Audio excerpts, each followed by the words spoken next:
Bonjour à tous. Alors pour ceux qui ne me connaissent pas, je m'appelle Émilie Couvreux. J'ai envie de rire parce que je fais aujourd'hui quelque chose que j'ai toujours dit que je ne ferais pas, c'est-à-dire faire une vidéo avec moi en premier plan à parler devant un écran. Donc voilà, je sors de cette zone de confort et je me prends par la main. Pour vous dire quoi, je sais pas parce que je n'ai rien préparé. Je sais même pas combien de temps mon téléphone va tenir la vidéo. Voilà, ça me fait beaucoup rire parce que bah, je sens que c'est nécessaire. Je sens qu'on m'y pousse depuis longtemps et je regarde le magnifique. Regarde le magnifique paysage qui m'aide énormément. Et voilà, donc excusez-moi si parfois je ne regarde pas l'écran. C'est parce que j'ai beaucoup plus de facilité à recevoir en regardant la nature qu'en me regardant moi dans l'écran. Voilà aussi peut-être pourquoi je voulais pas le faire. Je fais des soins énergétiques depuis à peu près 2012. Je suis tombée dedans quand j'étais petite, mais j'ai oublié. Et puis je suis retombée dedans à peu près en 2009. Et puis je ne peux plus m'en passer parce que ça me nourrit, parce que ça m'apporte de la joie, parce que ça m'apporte de la sérénité, d'être reconnectée à mon cœur. Et donc, j'ai franchi le pas de ne plus reprendre un travail alimentaire qui ne me faisait pas du bien. Et j'essaye de créer un site internet depuis septembre, mais c'est beaucoup plus long que ce que je croyais. Et on me pousse pour dire les choses. Donc je me dis, eh bien, lançons-nous sur Facebook. Peut-être YouTube viendra, j'en sais rien, ou autre. Pas d'importance. Alors, bah, je sais pas, qu'est-ce que les êtres de lumière, les guides, mon être de lumière ou votre être de lumière aurait envie que je transmette aujourd'hui. J'entends félicitations. Alors, félicitations. Peut-être que tout simplement, il serait nécessaire que chacun écoute son cœur et quand il a une idée, n'attende pas des jours et des jours que tout soit parfait pour le mettre en place. Ok. Donc, je suis ici aussi pour vous montrer que on peut avoir des intuitions et ne pas se lancer, qu'on peut être une maman débordée et quand même avoir le temps de se poser et de canaliser, qu'on peut lâcher son travail pour faire ce que notre cœur appelle. Peut-être que c'est juste ça que je suis venue vous dire aujourd'hui. Exactement. Voilà, j'entends exactement. Montrer que c'est possible et qu'en fait si c'est possible pour moi c'est possible pour vous aussi. Ne vous laissez pas engluer dans des habitudes, dans des peurs qui vous maintiennent dans ces habitudes, parce que ce qu'on croit être confortable et qui nous ne rend pas heureux n'est pas ce qui est vraiment confortable. Faut que je me détende hein, parce que c'est super stressant pour moi et j'ai pas envie de transmettre ça. J'ai envie que tout ce bonheur que ça m'apporte, vous le ressentiez, que vous ayez envie d'y goûter. Parce qu'on a beau savoir qu'on a ça depuis qu'on est tout petit. Euh, Moi, je l'avais par des rêves. Je l'avais par le contact à la nature et la communication avec les araignées, vous voyez. Ça peut paraître bête, mais en fait, voilà. Je fais cette vidéo aujourd'hui, j'ai très mal à un œil, je ne sais pas si ça se voit, mais voilà, j'ai un œil à moitié fermé parce que la vie me secoue, la vie n'a pas été simple pour moi depuis plusieurs années et encore moins depuis 3 ans et encore moins depuis le mois de décembre dernier. Et donc dernièrement, la vie a simplement décidé de me dire un petit coup de fouet dans l'œil avec une branche de houx, hein, signe de chance et de bonheur le houx, donc tout va bien pour moi. C'est une façon, de me dire secoue-toi, Émilie, parce que ça fait longtemps qu'on te dit vas-y. Donc, allez, je me lance.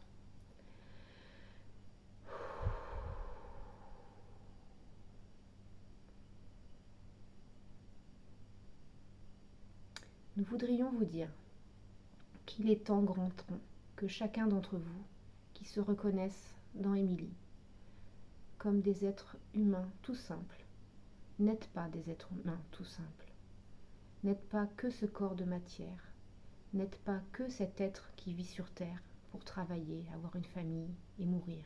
Vous n'êtes pas que cela. Prenez enfin conscience de votre grandeur. Prenez enfin conscience de votre pouvoir pour vous, de votre pouvoir dans l'accomplissement de ce que votre cœur vous dit en profondeur, ce que vous appelez souvent intuition pour ceux qui sont très intuitifs, qui sont dans des métiers de créativité. Et pour les autres qui n'ont pas ces métiers-là, ou qui n'ont pas cette facilité-là à l'intuition, posez-vous. Posez-vous. Faites ce que vous appelez ne rien faire, car ne rien faire n'existe pas.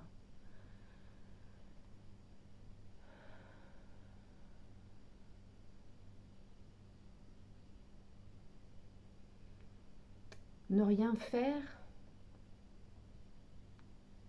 ce serait comme ne plus être dans votre corps et que votre corps reste allongé, ce que vous appelez mourir, et que votre corps, lui, effectivement, ne fasse plus rien puisque vous n'êtes plus dedans. Ne rien faire, ça serait ça. Dans l'état actuel de l'être que vous êtes sur cette terre, ne rien faire n'existe pas. Restez à observer, restez à méditer, restez à penser, à écouter de la musique, assis dans un fauteuil, dans l'herbe, allongé, les yeux fermés, ouverts, à recevoir, même si vous n'avez rien l'impression de recevoir, simplement votre être en vous, l'être qui est capable de cette intuition et cette créativité que vous croyez venir de votre tête et qui vient en fait de votre être de lumière, de votre partie divine, de votre âme. Appelez-la comme vous voulez. Ces trois parties-là, s'il y a trois parties, sont toutes interconnectées entre elles et vous pouvez considérer que ce sont les mêmes.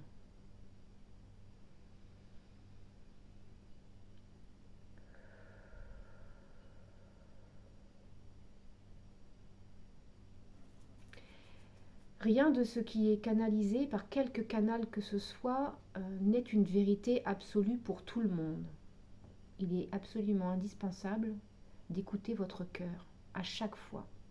Chaque fois que vous lisez quelque chose, que vous entendez quelque chose, que ce soit d'un canal, que ce soit les informations à la télé, que ce soit un scientifique, un médecin, un professeur, écoutez votre cœur. Toujours, faites les choses en écoutant votre cœur. Si vous n'êtes pas convaincu par votre cœur, si vous avez l'impression de douter entre votre cerveau et votre cœur, je vous rassure, vous êtes normal.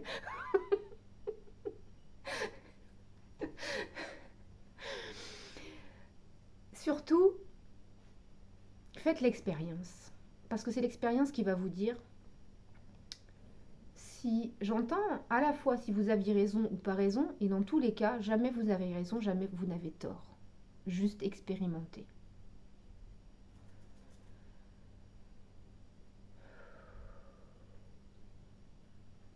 On croit que les choses qui arrivent rapidement sont celles qui sont justes, c'est vrai, mais il y a des choses qui prennent beaucoup de temps à arriver et qui sont justes aussi. Donc, ne pas se focaliser en fait. Ne pas se focaliser sur pourquoi ça met autant de temps. Pourquoi ça va si vite. J'ai l'impression de ne pas suivre. Là, c'est pareil. Prenez un moment de pause. La pause est indispensable pour recevoir ce qu'on a à recevoir. Sans être dans l'attente. On n'attend pas de recevoir. La pause, elle permet de cesser le mental, j'entends, et de, et de, Le mental, il va s'activer en même temps qu'on va s'activer dans le faire. En étant posé, en recherchant à se détendre, notamment avec la respiration, en écoutant le vent dans les feuilles, en écoutant les oiseaux si on est à la campagne, ou en écoutant une musique qui nous est agréable, quelle qu'elle soit.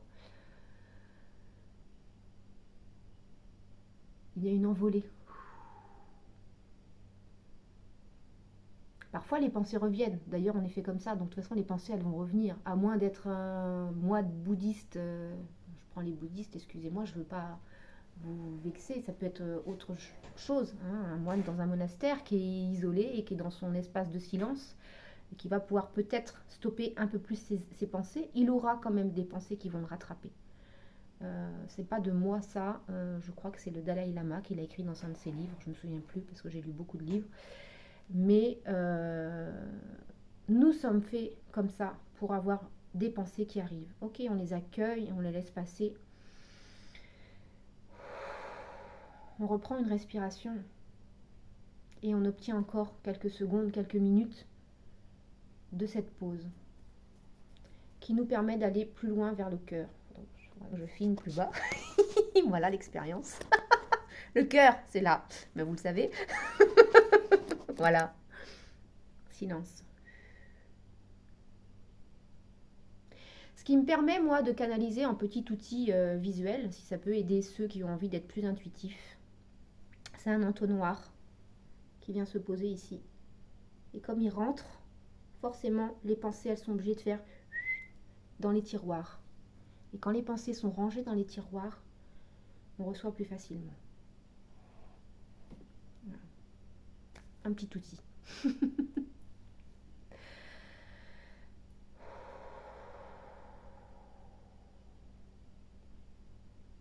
Alors, je demande de ce qu'ils ont d'autre à dire.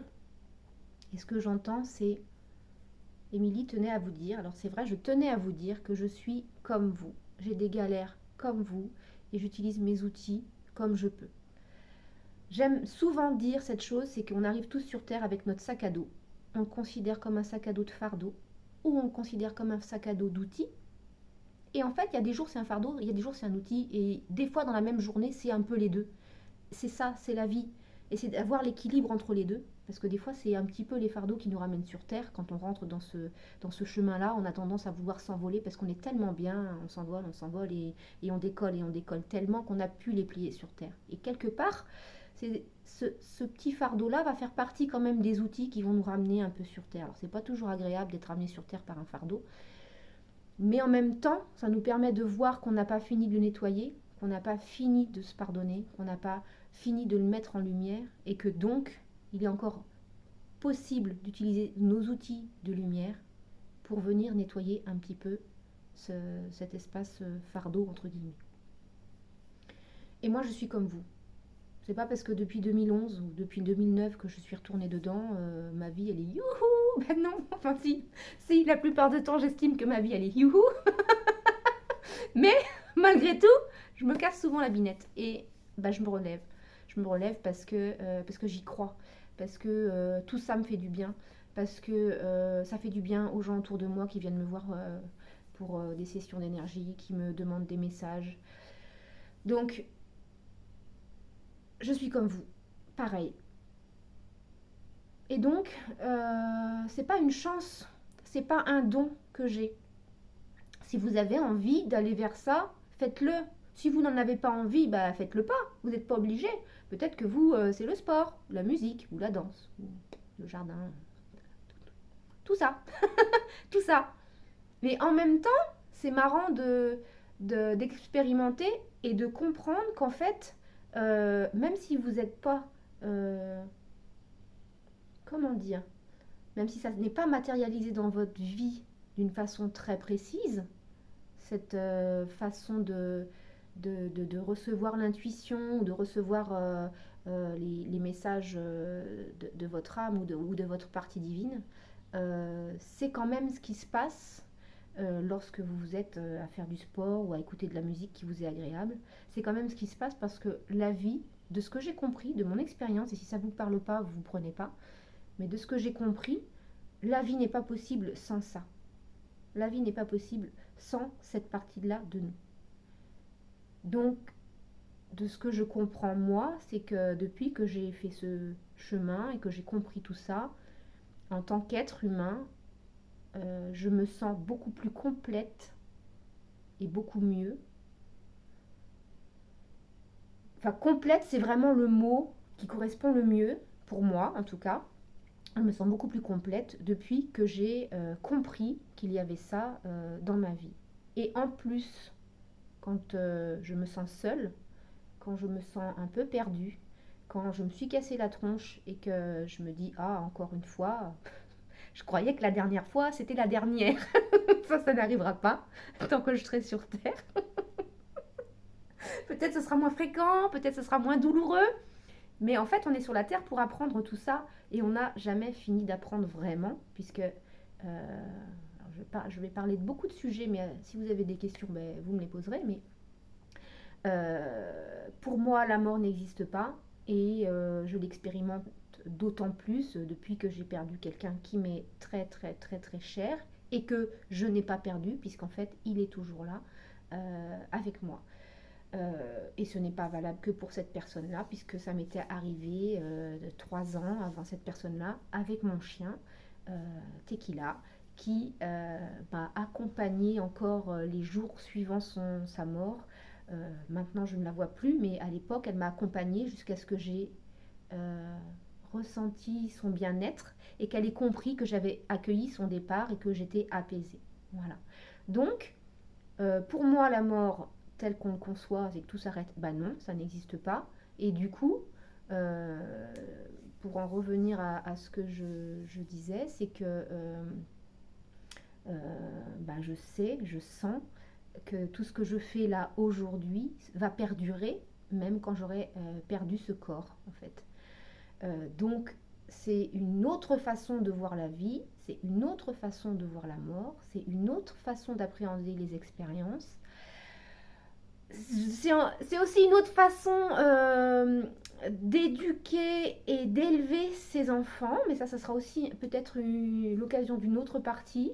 Mais moi, ça m'a changé complètement mon point de vue et ma façon d'élever ma première fille surtout. La deuxième en bénéficie plus parce que j'avais beaucoup plus avancé quand je l'ai eue. Mais la première, j'étais pas du tout là-dedans quand elle est née. Et du coup, elle a vu le changement. Et donc, avec ces mots d'enfant, elle m'a dit, maman, c'est mieux maintenant que tu cries pas, par exemple, parce que je criais. Les premières années de sa vie, bah, j'étais très énervée, j'étais très fatiguée, j'étais dans le faire, j'étais dans le travail, j'étais dans accumuler des heures, j'étais engluée dans quelque chose qui me plaisait pas, mais qui me semblait être le plus confortable pour avoir un toit, des habits, à manger, et offrir à ma fille tout ce qu'il y a de plus beau et de plus confortable pour elle aussi, ce qui ne l'était pas du tout, puisque ça m'a emmenée au fond, et donc j'ai connu la dépression et le burn-out. J'ai envie de dire malheureusement que c'est très banal, mais c'est ce que vivent beaucoup de personnes et qui, je pense, malheureusement, ne voient pas ça comme quelque chose de banal, parce que quand on est dedans, on ne trouve pas ça banal. Quand on s'en sort et qu'on comprend le pourquoi des choses, et ben du coup, on comprend que c'est un cadeau. Voilà. Donc, s'il y en a qui sont actuellement et qui ont besoin d'en parler, ben, n'hésitez pas. Mais on comprend que c'est un cadeau pour aller vers quelque chose de meilleur, pour mieux se comprendre, pour mieux avancer vers soi et avoir une vie de plus en plus harmonieuse et fluide. Ça n'empêchera pas de se casser la binette, mais en tout cas, on se relève plus facilement, plus rapidement, et on se sent grandi, élevé, c'est le mot, grandi, élevé. Voilà. Est-ce qu'il y a autre chose pour aujourd'hui? Non. Je vous remercie, je remercie les êtres de lumière, je remercie tous ceux qui auront pris le temps d'écouter cette vidéo. Je me sens déjà moins stressée qu'au début. Je vous invite tous à en faire autant. Voilà. Soyez heureux. Je vous souhaite le plus beau chemin qui existe sur Terre. Et après, c'est d'être en harmonie avec vous-même. Je vous aime tous. À bientôt. Au revoir.